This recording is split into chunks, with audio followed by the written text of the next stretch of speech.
Madame la secrétaire générale de la francophonie, Votre Excellence, bonjour. Bonjour. Nous voici aujourd'hui pour la seconde conversation francophone de l'année sur le thème de l'autonomisation économique des femmes. C'est une édition spéciale sur le fond La francophonie avec elle. En effet, vous avez souhaité, Madame la secrétaire générale, en ce 8 mars 2024, Journée internationale des droits de la femme, tenir cette conversation en direct de New York, en marge de la Commission de la condition de la femme. Cet événement, où vous ferez résonner la voix de la francophonie, est le plus grand rassemblement annuel des Nations Unies consacré à l'égalité des sexes et à l'autonomisation des femmes. L'égalité entre les sexes, dont découle l'autonomisation des femmes et des filles, constitue non seulement un droit humain fondamental, mais joue également un rôle crucial dans le progrès économique et social des nations. En effet, l'engagement actif des femmes dans l'économie agit comme un puissant moteur de croissance. Les femmes tendent à réinvestir davantage de leurs revenus au sein de leur famille et de leur communauté, favorisant de ce fait le développement local. Les femmes sont des actrices essentielles de la résilience communautaire face à diverses crises, qu'elles soient économiques, sanitaires ou environnementales. Un accès équitable à l'éducation, aux soins de santé et aux opportunités économiques est crucial pour bâtir des sociétés plus équitables et harmonieuses au sein de l'espace francophone. La francophonie s'engage fermement dans sa stratégie pour la promotion de l'égalité entre les femmes et les hommes, des droits et de l'autonomisation des femmes et des filles, adoptée en 2018, par laquelle elle affirme que l'autonomisation des femmes et des filles est une stratégie de choix pour accélérer la marche vers l'égalité de fait entre les femmes et les hommes et représente un levier pour l'atteinte de tous les objectifs de développement durable. Pour cette conversation francophone, nous recevons également une invitée d'honneur, son Excellence Madame Nana Trovoada, épouse du Premier ministre de la République démocratique de Sao Tomé et Principe, et Madame Randa Adeshoubou, responsable senior des partenariats pour l'éducation à la Banque mondiale. Sans plus attendre, je suis heureuse d'inviter son Excellence Madame Louise Mouchiki-Wabo, secrétaire générale de la francophonie, à ouvrir cette conversation. Merci beaucoup, cher Michel. Je commence par dire le plaisir qui est le mien de tenir cette conversation en cette belle journée ensoleillée à New York. Cette journée qui a été dédiée aux droits des femmes dans le monde. C'est une journée qui est spéciale dans deux sens. D'abord parce que c'est l'occasion pour nous de célébrer ces femmes à travers le monde qui font des choses formidables. Et il y en a beaucoup. Je pense particulièrement aux femmes qui ont le fardeau de nourrir leur famille, de s'occuper des malades, de faire avancer leur communauté, des femmes qui se lèvent chaque matin pour faire le petit commerce. Ces femmes qui, en réalité, font vivre le monde et qui n'ont pas, comme nous, ici, sur ce plateau, l'occasion d'être entendues, d'être écoutées, que ces femmes sachent que nous sommes aussi leur voix et que nous pensons à elles dans ce monde globalisé, internationalisé. C'est des femmes à qui nous devons rendre honneur.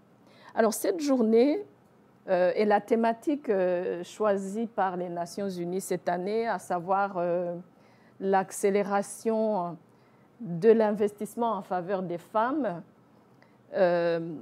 est aussi, au-delà des progrès qui sont énormes, qui ont été accomplis ces dernières décennies, c'est aussi un rappel à l'ordre.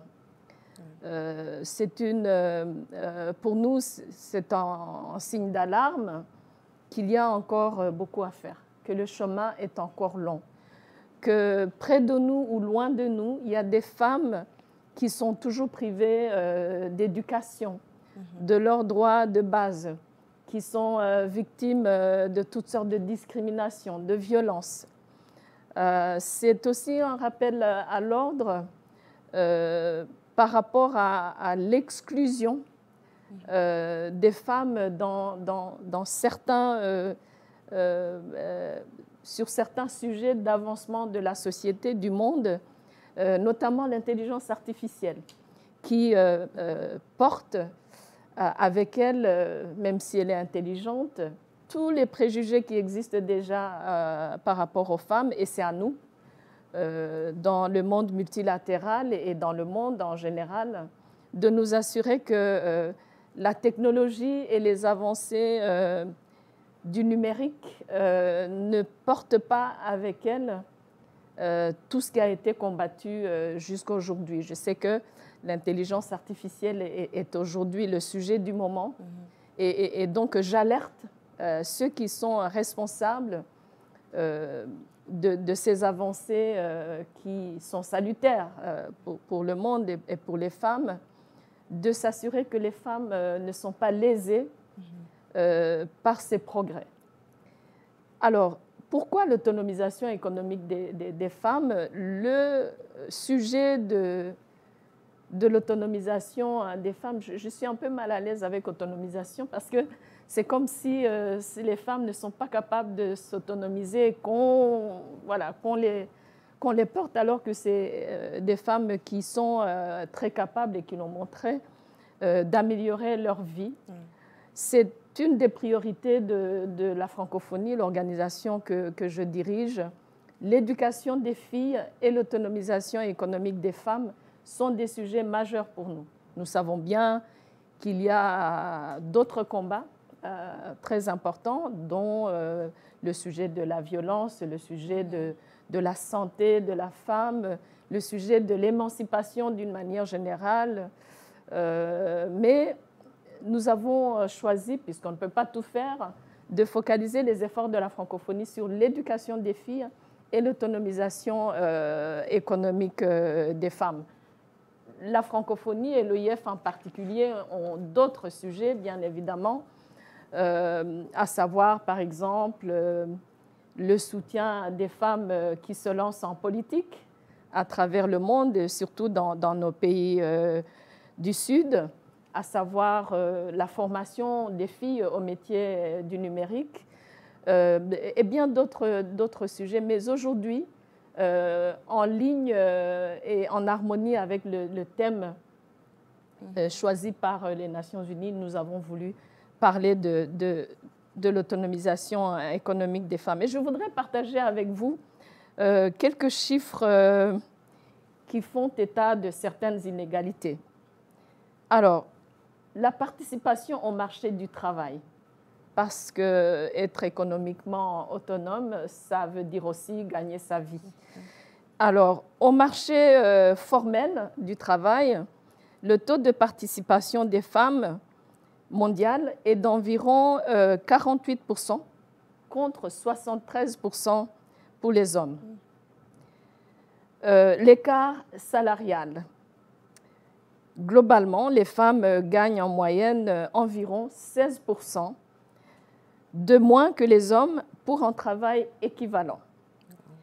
L'accès au financement et à la propriété. Seulement 47% des femmes dans le monde ont accès à des services de financement formels contre 55% des hommes. L'entrepreneuriat féminin. Les femmes ont tendance à rencontrer des obstacles, des difficultés plus importantes que les hommes pour obtenir des financements et développer leurs entreprises. Je voulais juste partager ces quelques mauvaises nouvelles pour les femmes, pour justement rappeler que cette journée qui est dédiée aux femmes, dont nous sommes fiers, est aussi une journée qui est un réveil pour nous. Comme je l'ai dit tout à l'heure, une petite alarme qui sonne quelque part pour nous dire qu'il y a encore beaucoup à faire, et ce sera fait par les femmes et les hommes en même temps. Je voudrais aussi rappeler que malgré ces progrès significatifs et remarquables accomplis à travers le monde par beaucoup de femmes, mais aussi des hommes qui soutiennent les femmes, il est essentiel de maintenir la détermination. C'est ça le message aujourd'hui. Aller plus loin dans l'investissement en faveur des femmes, c'est ne pas se fatiguer, c'est ne pas abandonner, c'est rester déterminé. Et c'est pour nous un message très important aujourd'hui que je voudrais partager en ce début de conversation. Merci Michel. Merci Madame la Secrétaire Générale. Merci pour ce beau message de détermination en cette journée. J'ai le plaisir maintenant de vous inviter à prendre la parole, Madame Trovoada. Madame la Secrétaire Générale de la Francophonie, Son Excellence Madame Louise Mushikiwabo, Madame la Chef de l'Égalité, Égalité Femmes-Hommes de l'OIF et modératrice, Madame Michelle Balour-Kidal, Madame la responsable senior des partenariats à la Banque mondiale, Madame Randa Adeshoubou, bonjour. Bonjour. Bonjour. Permettez-moi en premier lieu de remercier chaleureusement la Secrétaire Générale de la Francophonie d'avoir invité à travers ma modeste personne, Sao Tomé et Principe, à participer à cette importante conversation sur l'autonomisation économique des femmes. En cette date symbolique est la Journée internationale des droits de la femme et par la même occasion de la féliciter pour son action au sein de l'OIF en faveur des femmes. La création du fonds La Francophonie avec elle en 2020 et le souhait de l'organisation d'accroître la participation des membres de la société civile des pays insulaires n'ayant pas encore soumis de projet, comme c'est le cas de Sao Tomé et Principe, prouve le clair engagement de Madame la Secrétaire Générale à faire avancer cette cause dans l'espace francophone. En effet, il est important de souligner que malgré de nombreux progrès, comme vous l'avez bien dit, dans la réduction de l'inégalité et l'inéquité entre les hommes et les femmes, il est malheureux de constater que nous avons encore beaucoup de chemin à faire sur les questions du genre, au niveau mondial et en Afrique en particulier. Depuis son indépendance, la République démocratique de Sao Tomé et Principe a établi diverses relations avec des institutions et organisations internationales et régionales, démontrant ainsi son ouverture pour la coopération. Parmi eux, ont été signés et ratifiés par notre Parlement l'acte constitutif de l'Union africaine, la Déclaration des droits de l'homme, la déclaration de la plateforme d'action de la 4e Convention mondiale sur la femme à Beijing et la Convention sur l'élimination de toutes les formes de violence à l'égard des femmes, la CEDAW. La signature de ces divers instruments engage le pays à préparer périodiquement des rapports qui présentent les résultats des grandes lignes directrices, constituant ainsi une méthode d'analyse et d'évaluation des politiques de l'État. Celles-ci deviennent par conséquent un moyen sûr de consultation et de réponse en ce qui est effectivement demandé, permettant ainsi de maintenir l'information sur la problématique concentrée et précise. Mais comme partout dans le monde en voie de développement, investir dans l'éducation des filles est essentiel. Et nous savons que les programmes visant à améliorer leur accès à l'éducation primaire et secondaire, ainsi qu'à l'enseignement supérieur et à la formation professionnelle, permettent de briser le cycle de la pauvreté en donnant aux femmes de meilleures opportunités économiques. Les questions et les défis sur l'égalité et l'équité entre les femmes et les hommes dans le domaine du droit de propriété, des droits de succession, de la santé publique et de la protection sociale sont multiples et l'autonomisation économique des femmes en sort fragilisée. Nous avons également pu constater qu'un meilleur accès des femmes aux services financiers, tels que le microcrédit, leur permet de démarrer leurs propres entreprises, de prendre le contrôle de leurs finances, d'où la nécessité de promouvoir l'entrepreneuriat féminin. Les mesures prises par le gouvernement sao-toméen sont diverses. Parmi elles, j'en cite quelques-unes, l'élaboration de l'ENIEG, qui est la stratégie nationale pour l'égalité et l'équité du genre, la création de l'INPG, l'Institut national pour la promotion de l'égalité et de l'équité du genre, le CAC-VD, le Centre de conseil contre la violence domestique, la création et l'adoption de la loi sur la parité, la signature et la ratification de plusieurs conventions et traités internationaux qui protègent et qui promeuvent l'intégration des femmes et du genre dans le développement. L'autonomie économique des femmes à Sao Tomé et Principe est faible.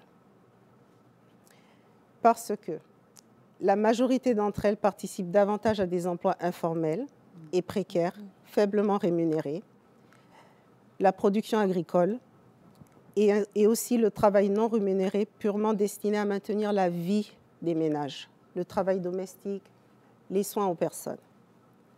La majorité des femmes optent donc pour des emplois informels car ces activités requièrent moins de qualification et de spécialisation. Ce travail informel devient par la suite une alternative qui génère des revenus qui sont indispensables à la survie des familles. Ces femmes, elles consacrent généralement une part plus importante de leurs revenus que les hommes à la santé, à l'alimentation, à l'éducation de leur famille et à la communauté.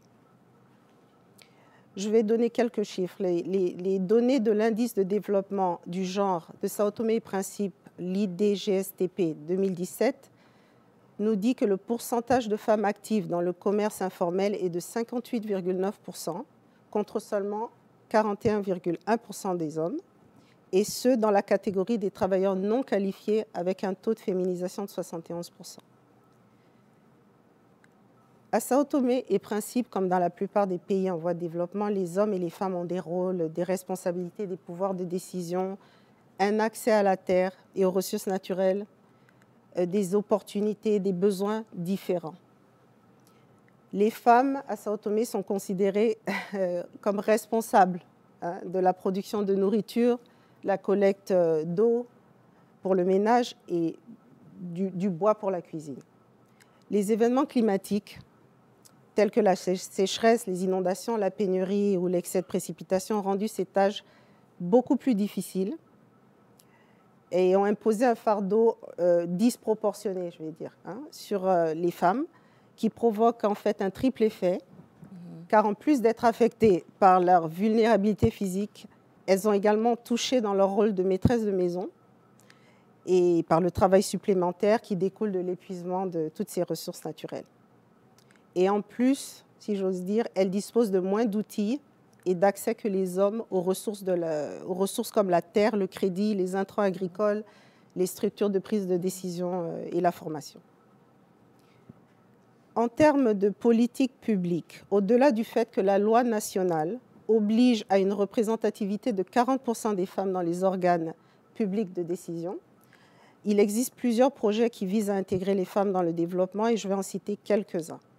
Le projet de soutien aux filières agricoles d'exportation, la restauration des paysages pour la fonctionnalité des écosystèmes et l'atténuation du changement climatique, le GEF, le projet Familles vulnérables, le projet COPRAM, qui est un projet d'appui à la commercialisation, à la productivité agricole et à la nutrition, le projet SDG Fund, qui fait la promotion des chaînes de valeur alimentaire locales et des opportunités d'emploi équitables par le biais d'une industrie agroalimentaire durable à Sao Tomé et Principe. Et il y en a beaucoup d'autres.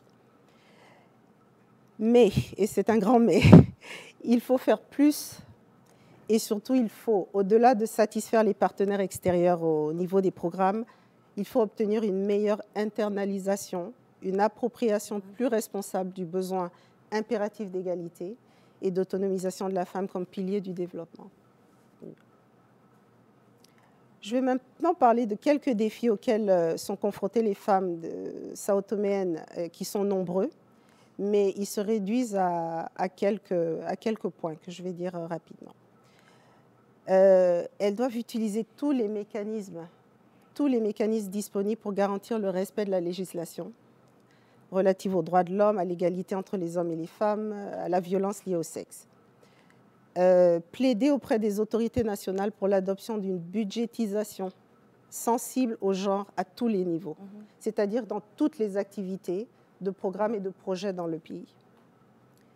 Intensifier le soutien aux services de protection sociale, c'est très important, en soutenant le besoin des femmes dans la planification, la construction et la gestion des infrastructures qui les affectent, qui les concernent directement. Et par là, je veux dire le soin aux personnes âgées, les enfants, les sources d'eau et d'énergie et leurs voies d'accès. Créer une règle pour responsabiliser les parents aussi. Garantir le libre accès à la justice, c'est essentiel, à l'assistance pour les victimes et les survivants de la violence fondée sur le genre, évidemment élaborer des actions qui visent à éliminer les violences sexistes et à mettre fin à l'impunité qui est très, très importante chez nous pour les abus sexuels commis sur les filles dans les écoles. Et finalement, et ça paraît évident, mais c'est un fait, d'établir des partenariats avec des ONG locales, on en a parlé un peu hier, régionales et internationales pour la lutte contre la violence liée au sexe. Je vais terminer en soulignant quelques aspects de l'action du gouvernement qui sont favorables à l'autonomisation économique des femmes à Sao Tomé. Les rapports 0, 1, 2, 3 et 4 de la CEDAW concluent que le pays a respecté dans la généralité les engagements qu'il a pris au niveau international en matière d'égalité et d'équité entre les hommes et les femmes. En matière d'éducation, des efforts considérables ont été déployés par le gouvernement et ses partenaires de coopération et des progrès significatifs ont été réalisés dans le domaine de l'égalité des sexes. Les filles et les femmes des zones urbaines et rurales disposent aujourd'hui de l'infrastructure d'information et des ressources nécessaires pour accéder au système éducatif et achever leur formation avec succès.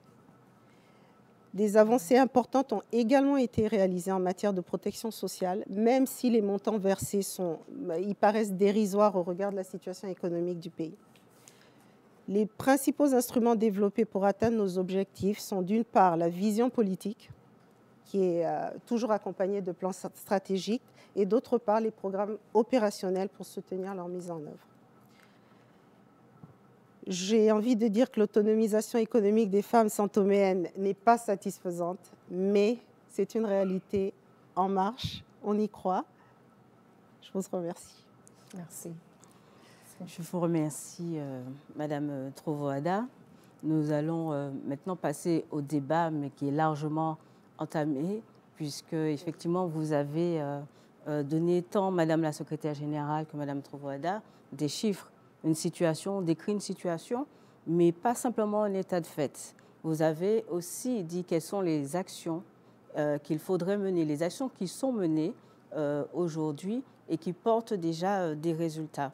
Donc, au cours de ce débat, nous allons aussi aborder la pertinence et les résultats du fonds La Francophonie avec elle, donc en faveur de l'autonomisation économique des femmes, et comment mieux renforcer cette autonomisation et les perspectives.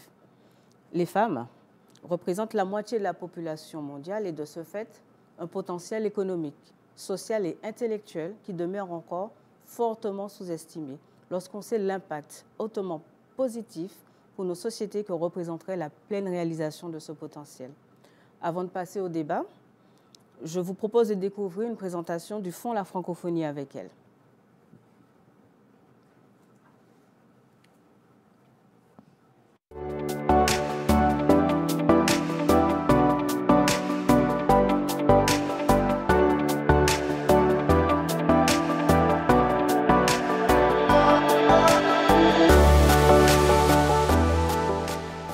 La pandémie de 2020 a eu un impact considérable dans le monde, notamment sur les femmes et les filles les plus vulnérables de l'espace francophone. Le risque de voir leur précarité s'aggraver est d'autant plus fort qu'elles sont souvent dans le secteur informel et n'ont que peu ou pas accès aux services de base. La solidarité et l'amélioration de la condition des femmes, et particulièrement leur autonomisation économique, sont au cœur de la stratégie de la francophonie en faveur de l'égalité entre les femmes et les hommes. Le fonds, La Francophonie avec elle, s'inscrit dans cette stratégie. Créé en 2020, ce fonds est un dispositif permettant d'apporter des solutions pérennes en soutenant des actions de terrain, répondant aux besoins des femmes et des filles de l'espace francophone et renforçant leur autonomie économique et sociale dans une perspective de développement durable. Ses principaux objectifs sont d'améliorer la participation et l'inclusion des femmes à la vie économique et sociale, notamment à travers l'accès au monde du travail, l'accès à la terre ou encore l'accès au financement, d'améliorer l'accès des femmes aux formations professionnelles et de soutenir les femmes en vue du développement d'activités génératrices de revenus et de faciliter leur accès aux opportunités économiques. Depuis son lancement, le fonds a octroyé plus de 12,5 millions d'euros de subventions, soutenant plus de 250 projets dans 34 pays de l'espace francophone, qui ont bénéficié à environ 57 000 femmes. Le fonds, la francophonie avec elle, continue de se construire chaque jour avec les femmes francophones dont la dignité et la résilience sont à l'origine de réussites remarquables.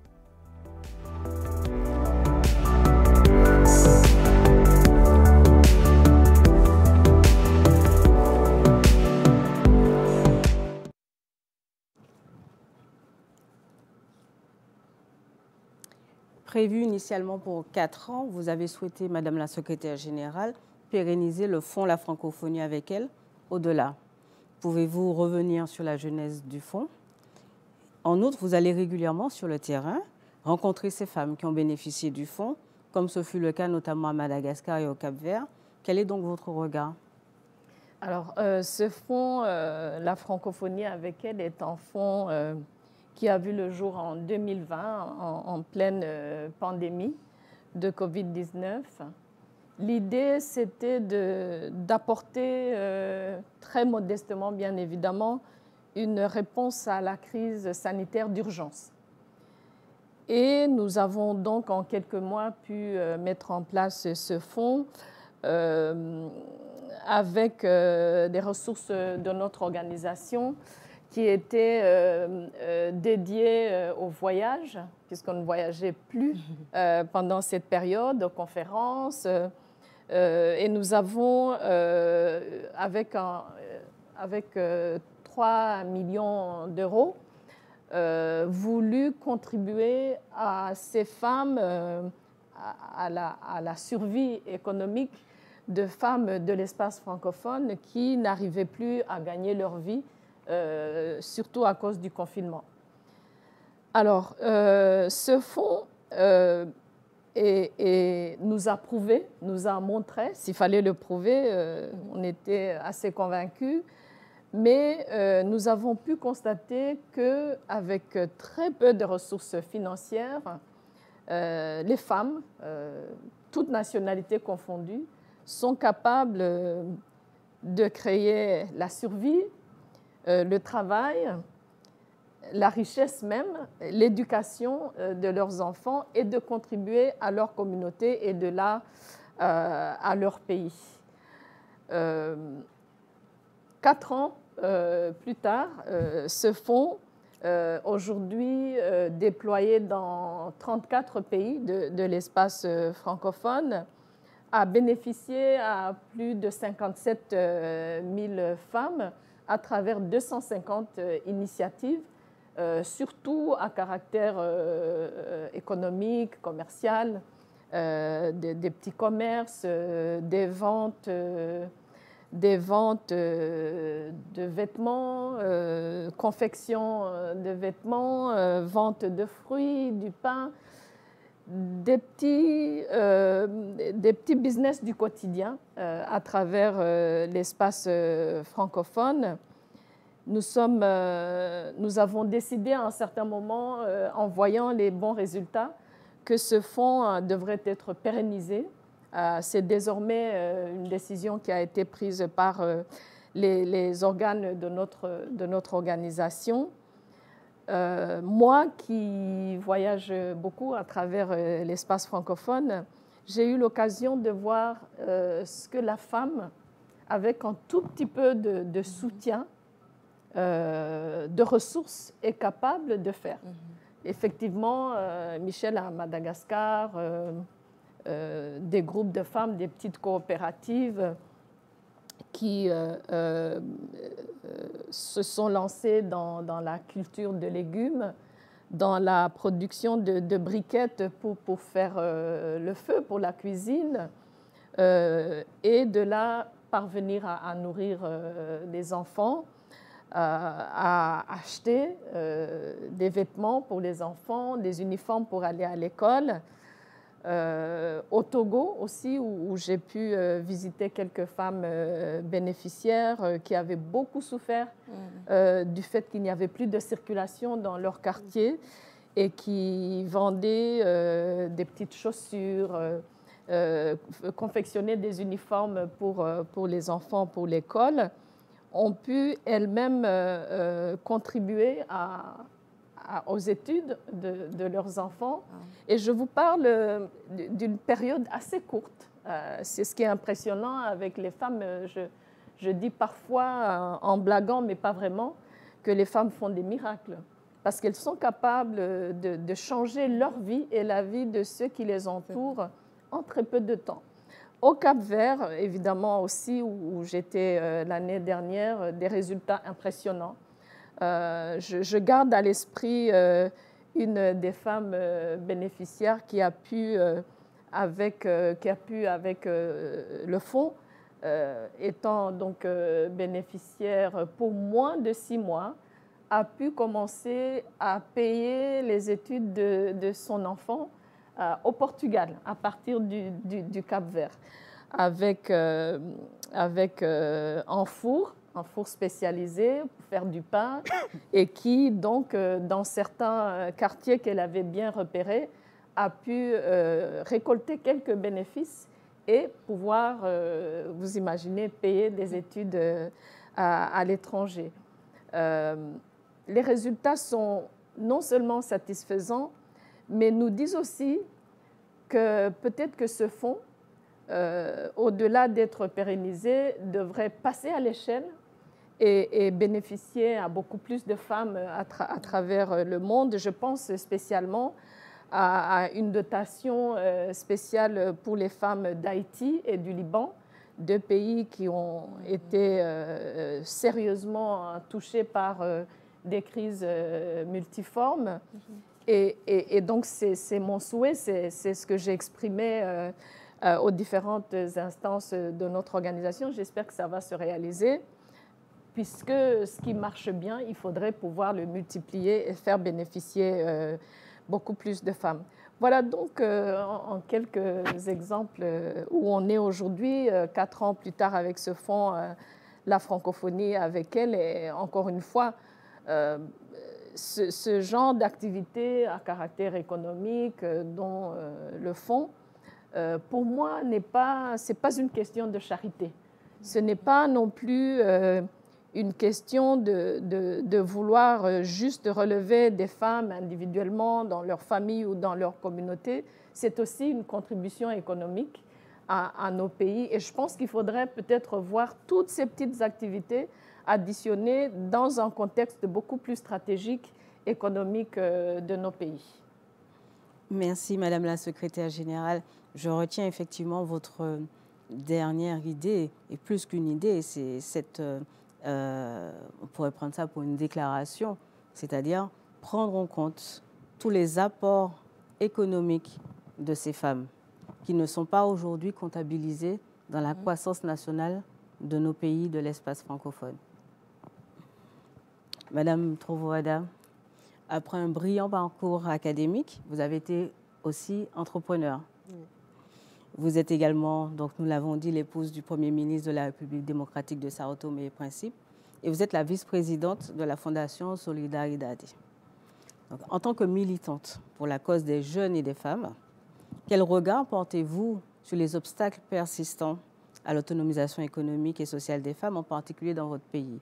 Vous les avez beaucoup décrits, et votre regard, et comparativement aussi au fond la francophonie avec elle, et ce qui est mis en place par la francophonie. Alors, effectivement, l'autonomisation économique des femmes à Sao Tomé rencontre des obstacles persistants. La santé précaire, la précarité de la santé reproductive des femmes, la hausse du nombre des mères célibataires, qui est un problème chez nous parce que la donne a changé à partir du moment où beaucoup d'hommes ont quitté les districts pour aller en dehors des districts ou même à l'extérieur pour pouvoir améliorer leur travail ou leurs conditions de vie. Et du coup, on laissait les femmes comme chefs de famille. Et aussi, nous avons un phénomène social qui est la polygamie en Afrique, qui fait en sorte que beaucoup de femmes se retrouvent mères célibataires, en couple mais célibataires de fait et chefs de famille parce que leur homme a plusieurs foyers. Donc, les changements climatiques ont aussi impacté fortement le secteur primaire et les femmes à Sao Tomé et Principe dépendent beaucoup du secteur primaire parce que beaucoup de femmes vivent en zone rurale. Il y a très peu de visibilité de la contribution des femmes à l'économie nationale. Et ça, c'est un problème aussi pour leur autonomisation parce que, comme vous l'avez bien dit, leur impact sur l'économie n'est pas visible. Je n'ai pas mentionné beaucoup l'éducation parce que Sao Tomé est assez spécial dans ce sens qu'on a une alphabétisation des femmes et des jeunes filles très très élevée. Je vais vous donner quelques chiffres. Et ça ne correspond pas du tout à un obstacle à Sao Tomé, au contraire. Les femmes de plus de 15 ans à Sao Tomé sont alphabétisées au niveau de 89,5%. Wow. Et celles de 15 à 24 ans de 97,8% en 2022. Donc, il n'existe aujourd'hui à Sao Tomé pratiquement aucune femme qui ne sait ni lire, écrire et compter. Aucune. Ça, c'est très, très... je pense que c'est un modèle à utiliser pour pouvoir faire des tests pilotes, on va dire. Parce que ces femmes ont juste besoin de soutien pour pouvoir mettre en place leurs petites entreprises ou leurs petits commerces. Il faudrait noter aussi qu'à Sao Tomé, le taux de pénétration d'Internet est de plus de 60%. Ah, d'accord.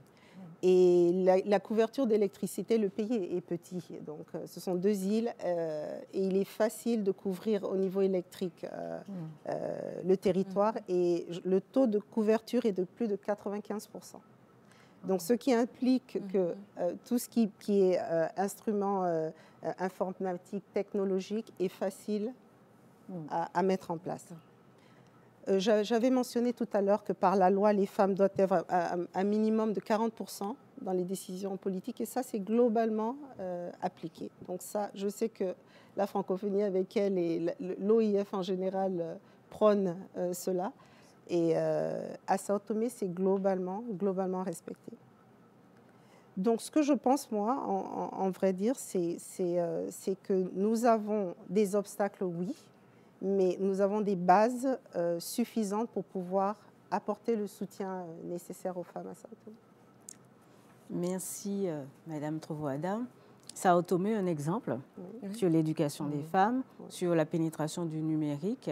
Et Sao Tomé, effectivement, petit pays insulaire, et qui est un exemple que vous dites à dupliquer, en tout cas à examiner pour pouvoir effectivement en sortir des tendances qui pourraient être appliquées ailleurs.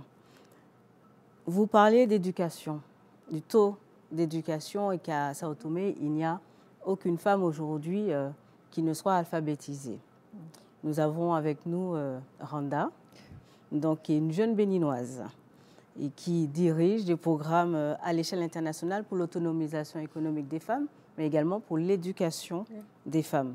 Vous avez, entre autres, élaboré un guide à l'attention des femmes.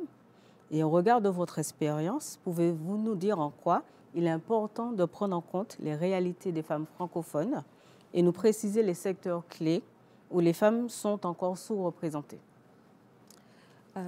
Merci beaucoup Michel. Je voudrais d'entrée remercier vivement l'OIF et Madame la Secrétaire Générale de m'associer à cette conversation francophone sur l'autonomisation des femmes. Et je suis vraiment heureuse d'y prendre part aussi avec son Excellence, Madame Trovoada. Et encore une fois, Michel, merci beaucoup. En repensant à cette conversation qu'on vient d'avoir et la question de cette autonomisation en fait, des femmes dans le monde francophone, je pense qu'il est très important de rappeler en fait, qu'il n'y a pas de solution unique pour l'autonomisation économique des femmes. Donc, quelque part, déjà en commençant, il faut que les politiques et les programmes reconnaissent que les solutions en fait, vont varier selon les circonstances, mais aussi que les femmes diffèrent par leur classe, par leur ethnie, leur religion, leur âge et leur environnement. Donc, je pense qu'à la base, déjà, il faut que quand on a cette conversation autour de l'autonomisation des femmes, qu'on réalise en fait que ça a plusieurs échelles et ça a plusieurs différentes facettes. Je pense qu'une chose auquel je tiens vraiment, et quand je repense à ce moment où on a pu faire un guide pour les femmes pour qu'elles puissent avoir accès à l'information, souvent ce qui se passe, c'est que vous trouvez en fait des pays où la Constitution garantit en fait l'égalité entre les femmes et les hommes, mais il y a des normes discriminatoires qui sont intégrées dans le cadre juridique.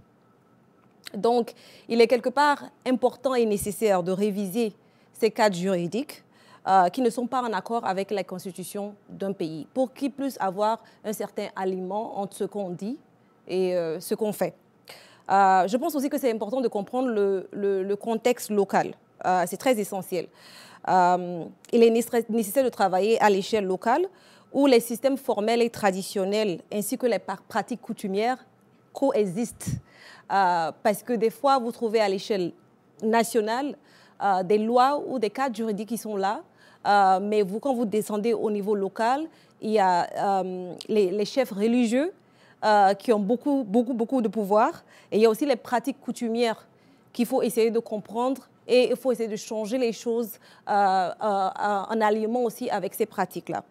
Je pense aussi qu'il faut impliquer les acteurs, différents acteurs, surtout au niveau de la société civile dans ce programme de réforme et de changement pour pouvoir vraiment promouvoir l'autonomisation des femmes. Pour revenir à la question des industries où les femmes en fait ne sont pas bien représentées, je pense que c'est son Excellence Madame Trovounada qui disait tout à l'heure en fait que le secteur informel, c'est là généralement qu'on voit beaucoup de femmes. Mais le futur, c'est dans les emplois verts, c'est dans la technologie, où il y a beaucoup de métiers qui vont être créés et il faut absolument pouvoir promouvoir les femmes dans ces domaines-là. Mais pour pouvoir promouvoir les femmes dans ces domaines-là, il faut une certaine visibilité. Parce que ce qu'on ne voit pas, on ne rêve pas de ça. Et je pense que de plus en plus, pour pouvoir favoriser l'accès des femmes à ces emplois, pour que ces femmes puissent savoir même que ces emplois existent, je pense qu'il y a des femmes brillantes, comme nous toutes ici, qui pouvons parler de ce qu'on fait, les métiers dans lesquels on s'engage, et de pouvoir se rapprocher, surtout des femmes qui sont dans des milieux défavorisés, que ce soit urbain ou que ce soit rural, pour plus être un modèle de ce qui va se passer en fait dans le futur au niveau de ces industries et de ces emplois. Donc la visibilité, pour moi, je pense qu'elle est essentielle. Ces emplois existent et existeront. De nouveaux métiers vont venir auxquels on n'a même pas encore pensé. Madame la secrétaire générale parlait tout à l'heure de l'intelligence artificielle. On ne sait pas de quoi demain est fait, mais je pense que c'est très important d'avoir cette visibilité, de pouvoir partager et pouvoir guider ces femmes-là pour qu'elles puissent rêver beaucoup plus grand. Merci. Je retiens cette dernière phrase, rêver beaucoup plus grand. Et pour illustrer la réalité de terrain, je vous propose de regarder le témoignage d'une femme bénéficiaire à Maurice qui a créé son activité grâce au soutien du fonds.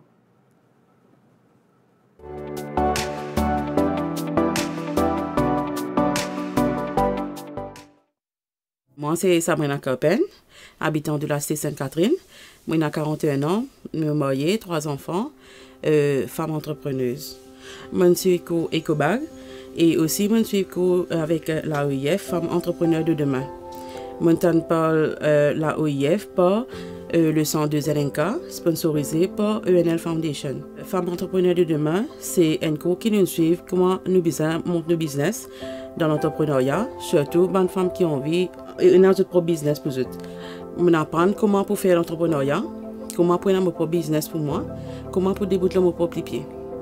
Après la formation, je développe mon business, je commence à faire sac, je commence à faire des clients, je vends mon sac, je emploie 3 personnes pour travailler avec moi.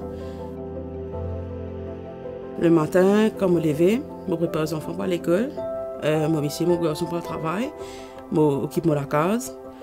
Comme les enfants finissent à l'école, ils finissent le travail et tout, je gagne le temps pour assister pour le travail.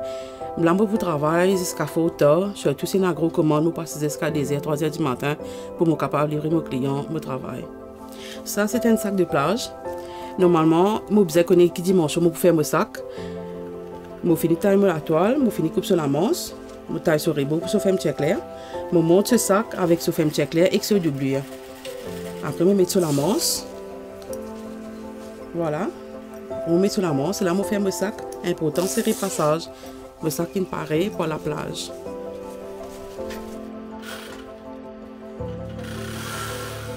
Je choisis pour faire éco, parce que là-dedans, nous sommes capables de recycler. C'est ça que là, quand on finit de servir, nous sommes capables de laver, repasser, ramasser. Nous sommes capables de continuer à servir. Et aussi, nous pensons la nature, nous protéger la nature, au lieu de servir sac plastique, nous servons tissu ou papier. Ça énormément rendement, surtout côté finance, nous sommes capables de la case sur tout, nous sommes capables de tirer tout, dans le la case. Après 6-7 mois de travail, et aussi motiver un petit peu qui a allergie. Et ça énormément pour ce traitement, ce test sanguin, tout ça, et ce médicament. Le problème qui m'a pas dans une machine pour mon travail, avec la UIF, il y a une machine qui est capable de travailler, mais auparavant, je travaille avec une petite machine. Il n'est pas facile pour moi pour aller de l'avant avec sa machine. Mais avec la UIF, avec l'équipe, on a réussi à avancer. Mais aujourd'hui, je suis fière quand on est arrivé.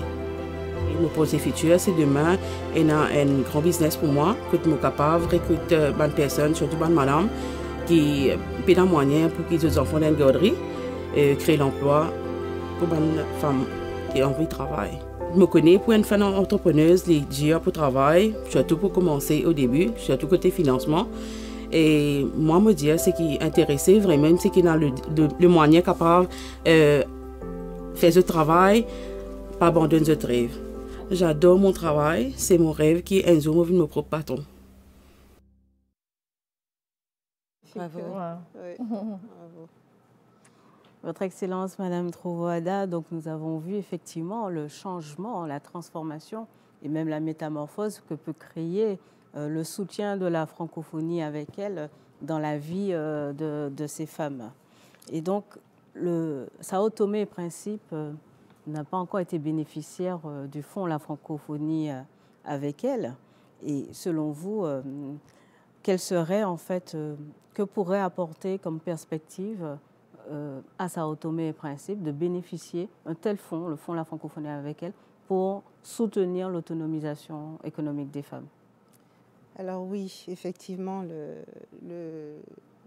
la francophonie avec elle sera un fonds essentiel à Sao Tomé. Je pense que c'est Madame la secrétaire générale qui disait tout à l'heure que vous ne voulez pas faire de l'assistanat. En fait, je pense que c'est un peu le piège de certaines de ces aides qui viennent et qui ne font que de l'assistanat. Donc, en fait, je pense que le fonds pourrait, comme on l'a vu parfaitement avec le cas de cette dame mauricienne, aider à une plus petite échelle, avec des montants très faibles, aider des femmes à formuler, à visualiser, comme disait Randa tout à l'heure, des métiers ou des projets qu'elles pourraient mettre en place pour améliorer leur quotidien et celle de leur famille.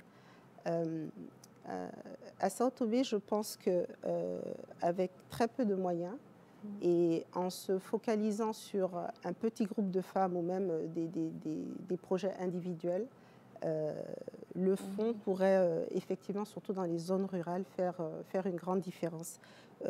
J'ai pensé aussi, j'ai réfléchi à ce que le fonds pourrait faire à Sao Tomé, et je pense il y a énormément de lacunes et de problèmes, etc. Mais je pense qu'il y a deux axes qui sont très importants à Sao Tomé. C'est l'aide aux femmes célibataires, parce que ça, ce serait essentiel de pouvoir aider un peu plus les femmes célibataires et aider les femmes en zone rurale aussi qui ont aujourd'hui des problèmes provoqués par les changements climatiques.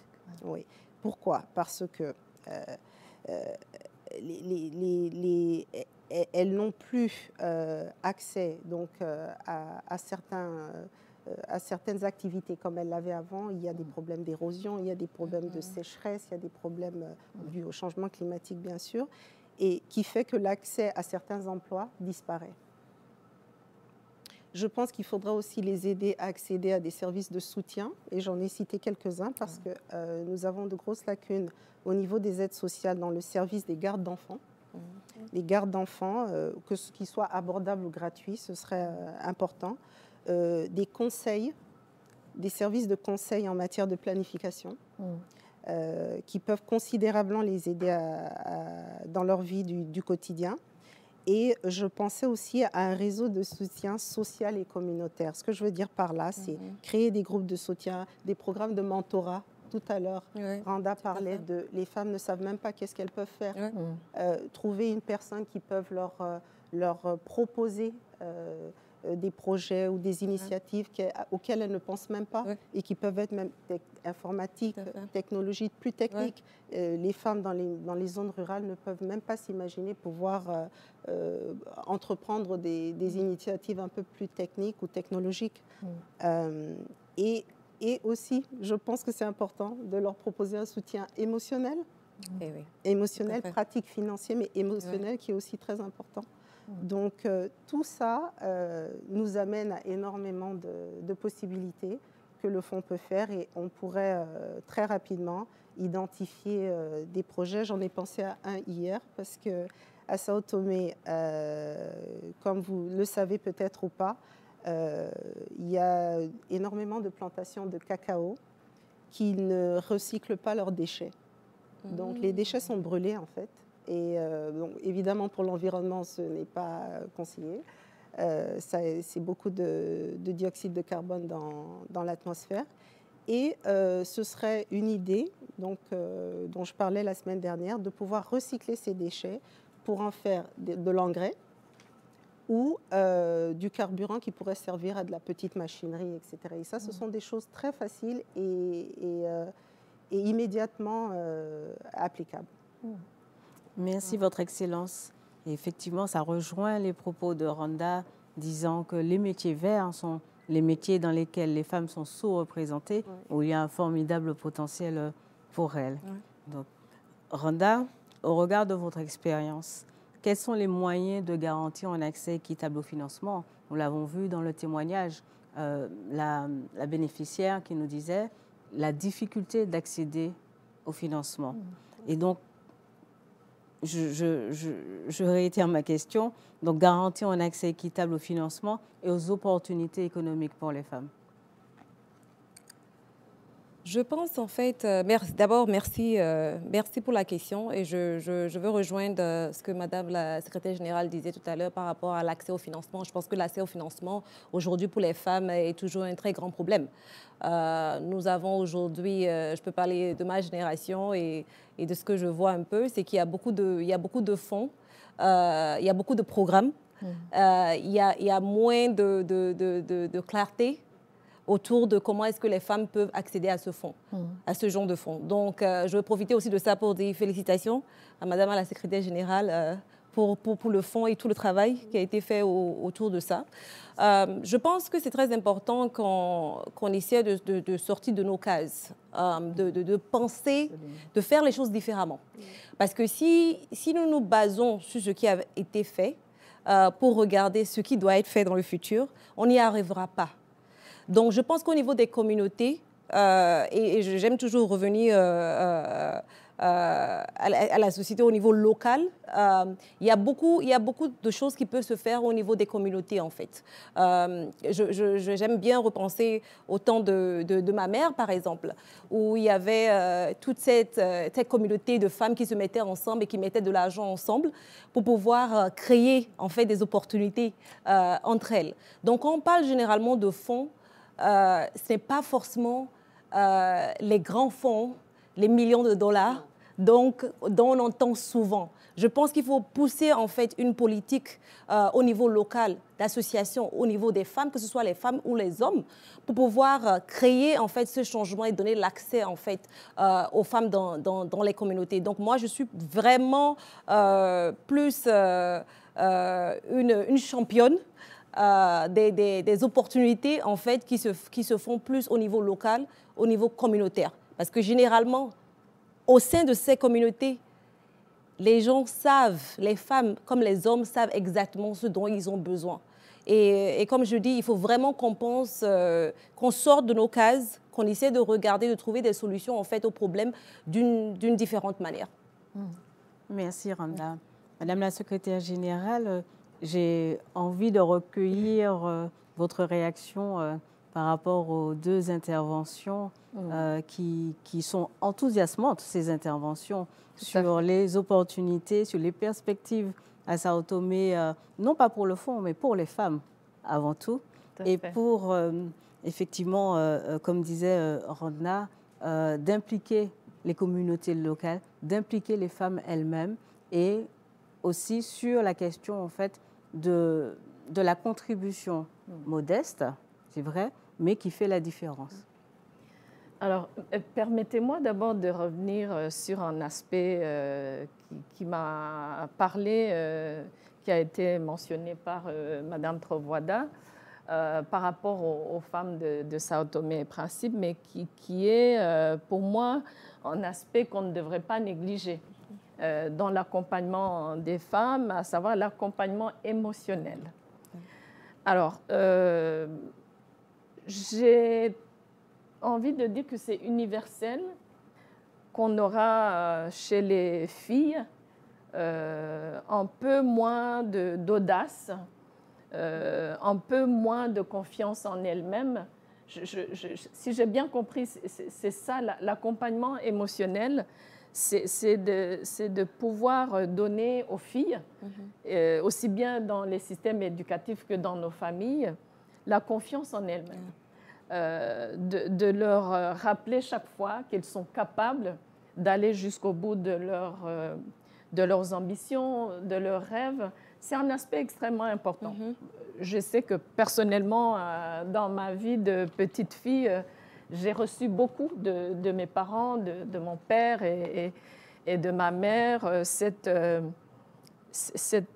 affection qui était aussi un aliment pour mon avenir, où j'étais chaque fois entourée par mes parents qui me disaient que quand je n'arrivais pas, quand je commençais par exemple à lire, que je n'arrivais pas à lire 2 pages, qui me poussaient, mais en me disant tu es capable d'aller jusqu'au bout de ce tout petit livre. Quand j'ai commencé l'école primaire, je savais déjà lire et écrire. Ce n'est pas anecdotique parce que je le vois beaucoup avec les jeunes filles qui sont capables, qui ont des projets, mais qui ont une certaine timidité, je veux dire une certaine peur de s'avancer. Et je crois que dans nos systèmes d'éducation, puisque l'éducation des filles est un aspect extrêmement important, et c'est dû aussi à nos sociétés, parfois à nos cultures, où on dit souvent à la fille ne te mets pas en avant, fais attention, une fille ne devrait pas se comporter comme ça. Ce n'est pas du passé, c'est dans le présent aujourd'hui. Et donc, je voulais vraiment insister sur ce point-là, l'accompagnement, la prise de confiance que les petites filles ont besoin d'avoir. Et pour moi, j'écoutais Madame Trovoada tout à l'heure en me disant, mais c'est quand même un aspect qui n'est pas formel dans nos systèmes d'éducation, mais qu'on voit aujourd'hui en observant les jeunes adolescentes un peu partout dans le monde. D'ailleurs, j'allais dire dans les pays du Sud, mais c'est un petit peu dans tous les pays, que la petite fille, la fille adolescente a besoin de sentir qu'elle est capable, qu'on lui dise, qu'on l'accompagne, mais qu'on lui dise aussi qu'elle est capable d'aller jusqu'au bout de ses ambitions et de ses rêves. Alors, en écoutant à la fois Madame Trovoada et Randa, qui est une jeune fille brillante, qui fait une belle carrière à la Banque mondiale, D'abord, je suis très positivement étonnée et encouragée par le fait que du côté éducation, les femmes à Sao Tomé et Principe ont le bagage qu'il leur faut pour pouvoir s'engager, notamment sur le chemin de l'autonomisation, sur le chemin du numérique, puisque avec le taux d'alphabétisation, avec le taux de pénétration de l'électricité, c'est pas un grand pays. C'est-à-dire qu'il y a tellement de possibilités et qu'effectivement, chaque situation, chaque pays, chaque région a ses particularités.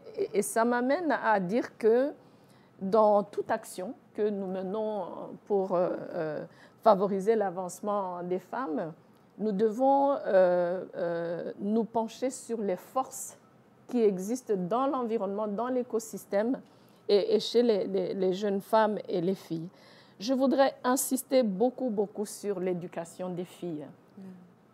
Parce qu'en fait, une fille éduquée est une fille qui peut mener tous les autres combats, qui a à la fois le bagage intellectuel, mais aussi l'ouverture d'esprit, les outils qu'il lui faut pour pouvoir s'occuper d'elle-même d'abord, pour pouvoir comprendre, accéder à une certaine littératie financière, économique. Une fille éduquée, c'est une fille aussi qui, encore une fois, sur le plan stratégique de nos pays, contribue au développement du pays dans plusieurs domaines. Et donc, enfin, je sais que, et j'en parle souvent, on nous dit on n'a pas pu, pour tel poste, on n'a pas pu trouver de femmes parce qu'il n'y avait pas assez de femmes avec ce niveau d'éducation, il n'y avait pas assez de compétences chez les femmes qui étaient recherchées. Bon, j'ai envie de dire combien d'hommes incompétents sont quand même dans ces postes-là. Mais pour ne pas... parfois, c'est une excuse, parfois, c'est la réalité. Ouais. Les femmes n'ont pas pu avancer dans leurs compétences, dans leurs études, dans leur préparation professionnelle. Et donc, encore une fois, l'éducation des filles est capitale. J'ai une pensée particulière pour... des femmes, des jeunes femmes afghanes qui sont dans mon pays, le Rwanda, qui ont quitté leur pays il y a 2 ans et demi pour venir s'installer, vous imaginez, partir d'Afghanistan pour aller dans un petit village au sud du Rwanda, dans une école, et qui aujourd'hui sont des filles très épanouies, avec leur maîtresse d'école, qui est une femme formidable aussi.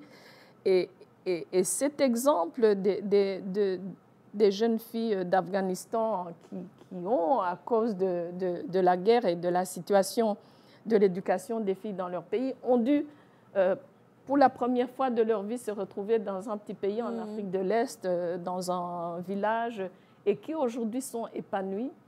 Pour moi, c'est le symbole de la résilience et de la volonté d'absorber, de s'éduquer, que les femmes ont à travers le monde. Et donc, je pense beaucoup à elles aujourd'hui aussi. Et donc, l'éducation des filles.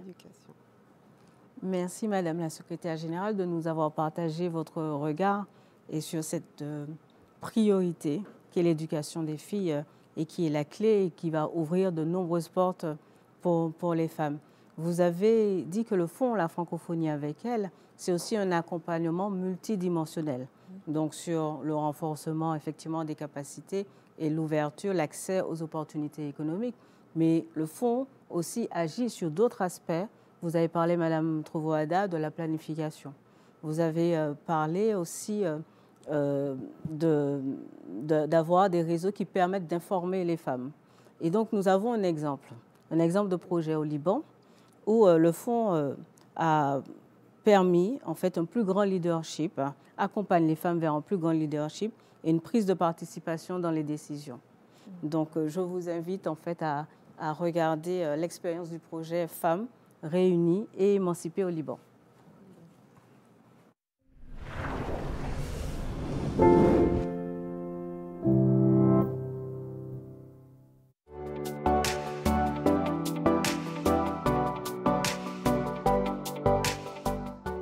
Le Liban affiche un score alarmant sur les indices liés à l'égalité homme-femme. Ces inégalités se sont retrouvées renforcées suite aux différentes crises successives qu'a traversé le pays. Cet écart est encore plus grand dans le Akkar, dans le nord du pays, une région déjà défavorisée et très marginalisée. Dans ce contexte, le Fonds La Francophonie avec elle a permis la mise en place du projet FREE, Femmes réunies et émancipées. Ce projet qui a été mis en place par la Fondation Maharat en partenariat avec le Centre libanais d'éducation civique et en coordination avec 5 unions de municipalités à Akkar, afin de permettre de renforcer le leadership féminin et aussi d'assurer l'autonomisation financière des jeunes femmes à Akkar. Le Centre libanais d'éducation civique a coordonné avec les 5 unions de municipalités pour sélectionner les femmes participantes selon des critères de vulnérabilité bien définis. Et ensuite, le Centre libanais d'éducation civique a mis en place des formations sur l'entrepreneuriat à travers des modules comme la gestion financière, le marketing, l'entrepreneuriat, pour permettre à ces femmes d'acquérir les compétences et les connaissances nécessaires pour avancer leurs projets. Une deuxième phase du projet a porté sur l'accompagnement de ces jeunes femmes à travers des sessions d'e-coaching avec des coachs d'affaires. 90 sessions en ligne ont eu lieu et ont permis à ces jeunes femmes de développer leur modèle d'affaires et d'avancer dans leurs projets. En plus, le projet a renforcé le réseau Imkaniyat. C'est un réseau, une communauté en ligne qui permet aussi de mettre en place, d'informer les jeunes femmes sur les opportunités entrepreneuriales dans leur région, mais aussi ça permet de favoriser la communication et la création d'un réseau entre les jeunes femmes elles-mêmes. Les différents secteurs qui ont été inclus dans le projet, il y a le secteur de l'industrie créative, de l'agroalimentaire, mais aussi l'économie verte, comme par exemple le recyclage et bien d'autres domaines. Ainsi, 225 femmes ont pu être formées sur l'entrepreneuriat, on peut être accompagnées pour développer leurs projets et sensibiliser en même temps sur les questions de la participation de la femme à la vie publique et politique de leur communauté. Pour cela, le Fonds La Francophonie avec elle a joué un rôle très important, a permis de créer un projet avec les femmes et pour les femmes, afin de réduire et d'essayer de réduire autant qu'on peut les différentes inégalités qui existent entre les femmes et les hommes au Liban.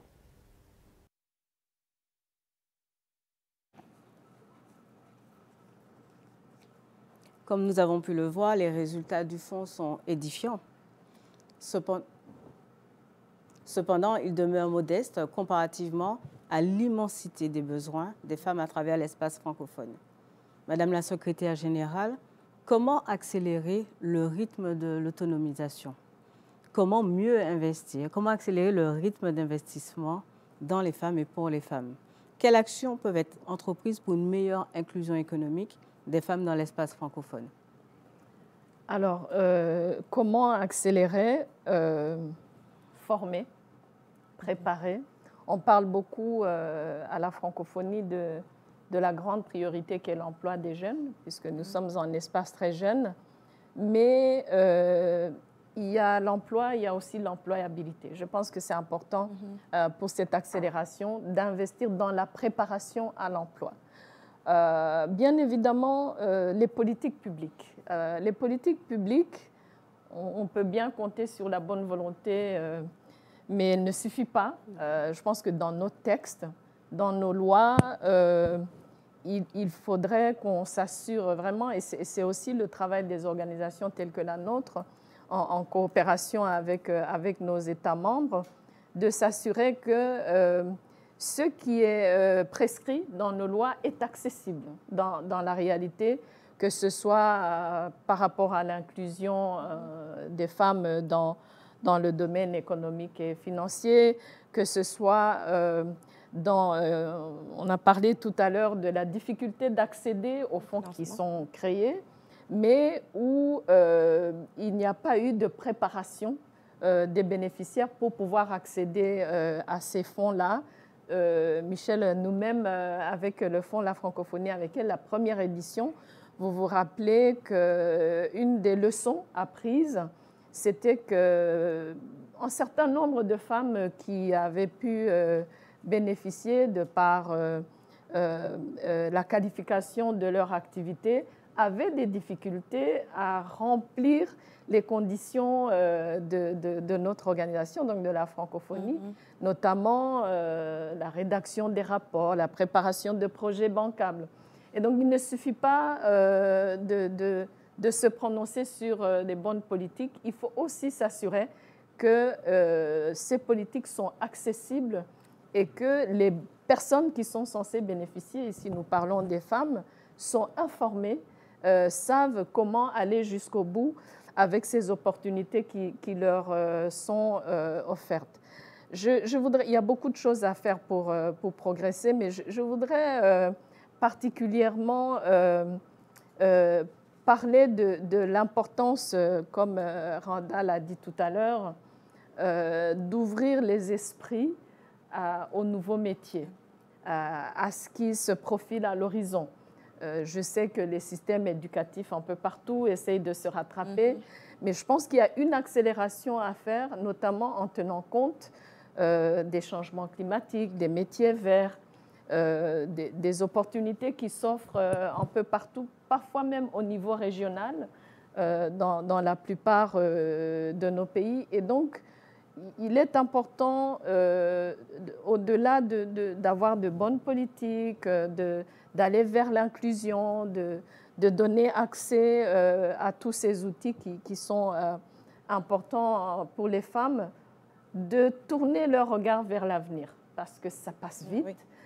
D'ici quelques années, on sera en train de parler de métiers, de manières, de styles de vie qui nous viennent assez rapidement. Et donc, je crois que même dans la formation et dans l'éducation, il faudrait, c'est vrai qu'on n'essaye pas de répliquer, de faire ce qu'on a fait depuis très longtemps et d'avoir un regard tourné vers l'avenir. Merci, Madame la Secrétaire générale. Madame Trovoada, je vous pose la même question. Comment accélérer le rythme de l'autonomisation et quelles actions qui peuvent être entreprises pour une meilleure inclusion économique des femmes dans l'espace francophone? Alors, je vais rebondir un peu sur ce que Madame la Secrétaire générale disait sur le fait qu'il faut qu'on se tourne vers l'avenir.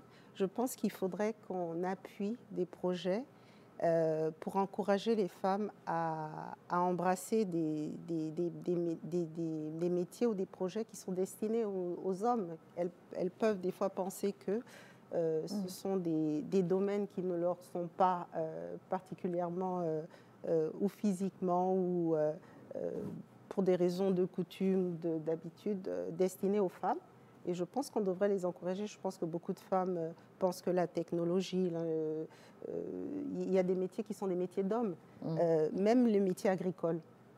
En termes il y a des disparités entre la productivité entre les hommes et les femmes au niveau agricole, mais je pense qu'on pourrait encourager les femmes à être plus productives en les aidant avec beaucoup plus d'accès aux intrants agricoles, aux engrais, à la formation, à la technique agricole, et ça pourrait les pousser peut-être plus aussi à faire ce genre de métier. Je pense qu'il faudra aussi penser à aider les femmes à être plus entreprenantes dans l'entrepreneuriat, si j'arrive à me faire comprendre. Les aider, par exemple, à pouvoir plus facilement enregistrer leurs entreprises. On parlait tout à l'heure de simplification, de soutien au projet, et on en a déjà parlé aussi. Il faudrait aider les femmes à avoir des projets qui soient simples, faciles à appliquer, qu'il n'y ait pas énormément de bureaucratie.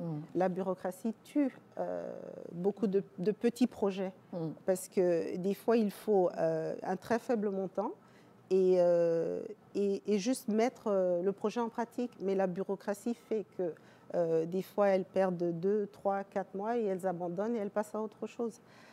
Donc, je pense que ça, c'est déjà 2, 3 aspects qui pourraient faciliter ou accélérer, en tout cas, l'autonomisation. Merci, Madame Trovoada. Et ça fait le lien avec cette francophonie de terrain que souhaite Madame la secrétaire générale et qu'elle met en œuvre au quotidien à travers l'Organisation internationale de la francophonie, et cette volonté que vous avez, Madame la secrétaire générale, de toucher les femmes les plus vulnérables et donc effectivement d'alléger la charge administrative pour que l'essentiel soit porté sur leurs projets, sur les transformations apportées. Randa, vous représentez l'avenir. Et donc, j'ai envie de vous poser la question, selon vous, quel est l'horizon pour les générations futures de femmes en matière d'autonomisation économique et sociale? Merci Michel pour cette question.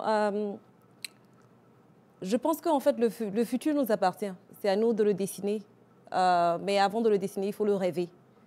Et je pense en fait pour les générations, notre génération et les générations futures, c'est très important qu'on change le langage qu'on utilise.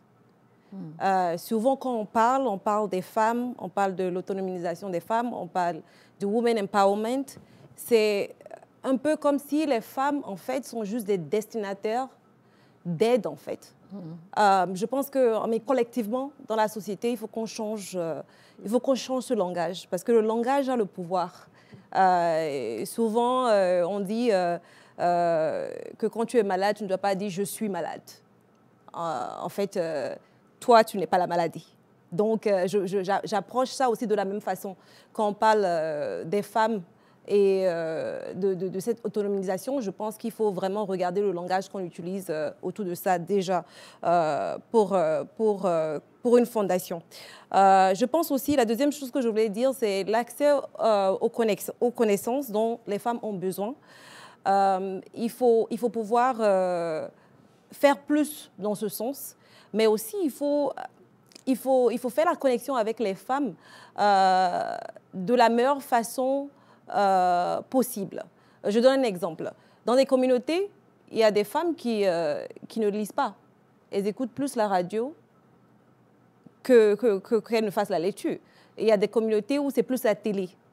Donc, il faut pouvoir en fait utiliser les outils que ces femmes-là en fait consomment pour pouvoir leur passer les informations nécessaires. Et comme je dis encore, c'est-à-dire que regarder au niveau local et au niveau de la communauté, pouvoir parler en fait le langage et passer l'information comme il se doit et non pas forcément comme nous on pense qu'il se doit. Et aussi, je dirais, en fait, mon dernier point serait franchement un appel aux femmes elles-mêmes. Il faut qu'on devienne plus exigeantes, non seulement avec nous-mêmes, mais avec ce que la société en fait nous renvoie. Parce que je pense que y a beaucoup de moments ou beaucoup de fois en fait où je vois les femmes, on accepte juste ce qu'on nous donne, on ne pose pas de questions. Il faut qu'on commence à plus poser des questions, on devient plus exigeante.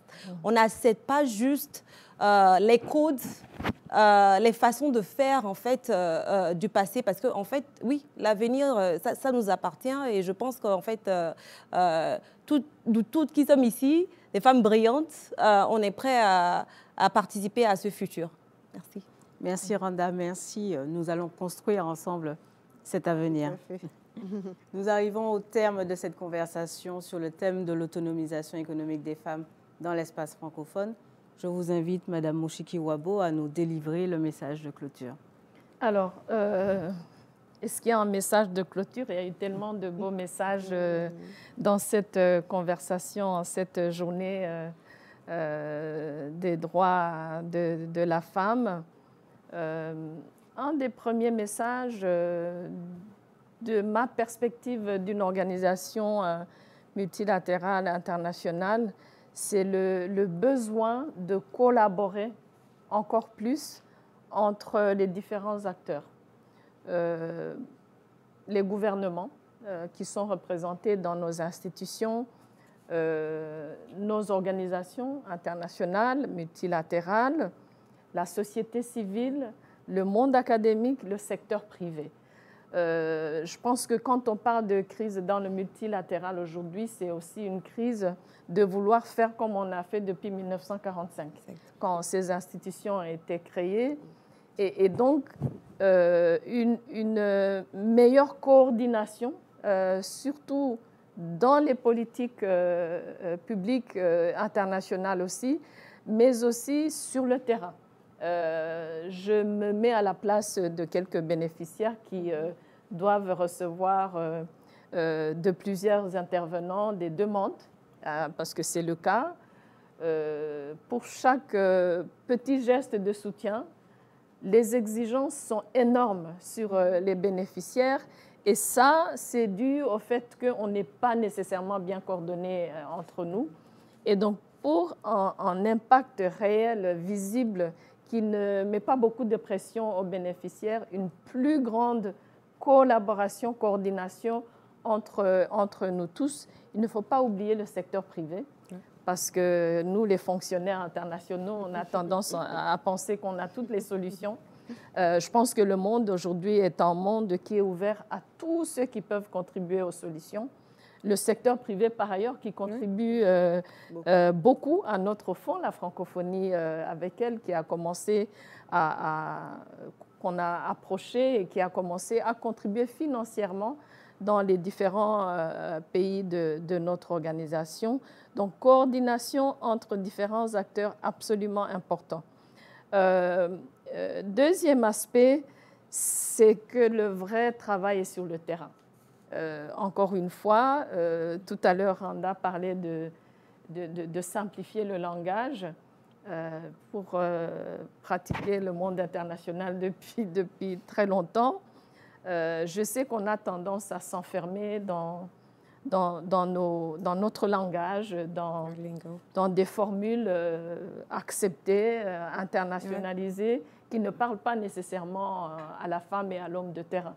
Et donc, simplifions, parce que parfois, on donne l'impression qu'on ne sait même pas de quoi on parle, tellement on est dans des acronymes, dans des paradigmes.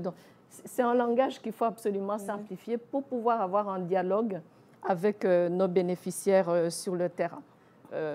Nous, la francophonie et l'OIF en particulier, je pense que nous avons compris cela, mais nous devons y mettre beaucoup plus d'efforts, notamment avec le fonds. Les bénéficiaires de nos actions ne sont pas au siège à Paris, ils sont un peu partout dans le monde francophone et nous avons pu constater qu'en se déplaçant sur le terrain, nos personnels qui travaillent sur les documents dans nos bureaux comprennent beaucoup mieux comment mieux articuler notre contribution. Encore une fois, certes modeste, puisqu'on ne vient pas remplacer les États, on vient en soutien. Troisièmement, c'est un changement d'état d'esprit qu'il faut absolument qu'on appelle de nos voeux, mais qui tarde à venir alors que la réalité exige de nous une certaine urgence. Quand chaque année on se retrouve le 8 mars pour parler des droits des femmes, de ce qui n'a pas encore été fait, je pense que nous devons mettre un coup d'accélérateur. Ce qu'on dit est bien, on va continuer à le dire, on ne va pas arrêter, mais encore une fois, ce par quoi j'ai commencé, la détermination à changer le plus possible ce qu'on peut changer. Donc, en sens d'urgence dans notre action. Et peut-être en dernier lieu, réaffirmer qu'en habilitant la femme, la petite fille, la jeune fille, la femme, en leur donnant cet accompagnement qui est nécessaire, que ce soit au niveau de l'éducation, que ce soit l'accès à la finance, nous avons un objectif beaucoup plus stratégique, beaucoup plus important. Ce que nous faisons avec ce fonds, la francophonie avec elle, même encore une fois, si c'est une contribution modeste, elle vient s'inscrire dans un plan beaucoup plus large et qui va bien au-delà des individus et qui vient compléter, donner un petit supplément à cet impératif qu'est l'inclusion de la femme et l'égalité entre les sexes. Merci, Madame la Secrétaire générale. Merci à nos remarquables invités pour nous avoir éclairés sur le sujet de l'autonomisation économique des femmes dans l'espace francophone. Vous pouvez revoir la conversation sur la page YouTube de l'Organisation internationale de la francophonie, ainsi que sur le site internet et les réseaux sociaux de l'OIF.